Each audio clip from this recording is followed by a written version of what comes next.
সুপ্রিয় দর্শক আসসালামু আলাইকুম। দেশ ও দেশের বাইরে থেকে যারা আমাদের চ্যানেলের ভিডিওটি দেখছেন সবাইকে আমাদের চ্যানেলে স্বাগতম। তো আজকে হচ্ছে রবিবার। আজকে আপনারা জানেন যে ফরিদপুর জেলার সালথা বাজারের হাটের পেঁয়াজ বাজার দর কত আছে। তো বাজার দর জানার আগে আমাদের ছোট্ট একটা রিকোয়েস্ট, যারা আমাদের চ্যানেলে নতুন তারা সাবস্ক্রাইব করে রাখুন আমাদের চ্যানেলটি পরবর্তী নিউজ পেতে, এবং যারা অলরেডি সাবস্ক্রাইব করেছেন তাদেরকে অসংখ্য ধন্যবাদ। তো আজকে আপনার জানিয়ে দিচ্ছি পেঁয়াজের বাজার দর। তো যেটা ভালো মানের মুড়ি কাটার নতুন খাওয়ার পেঁয়াজ সেটা আজ বিক্রি হচ্ছে 1600 টাকা করে মন।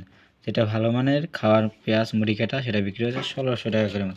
এবং যেটা মিডিয়াম কোয়ালিটির মুড়ি কাটা পেঁয়াজ সেটা আজ বিক্রি হচ্ছে 1550 টাকা করে মন।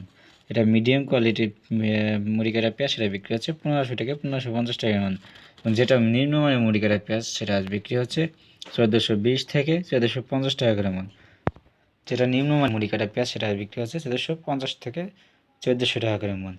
তো আপনাদের জেলায় পেঁয়াজের দাম কত আছে কমেন্ট বক্সে জানিয়ে দিন। কে কোথা থেকে আমাদের সাথে সংযুক্ত আছেন অবশ্যই জানাতে ভুলবেন না। ধন্যবাদ সবাইকে।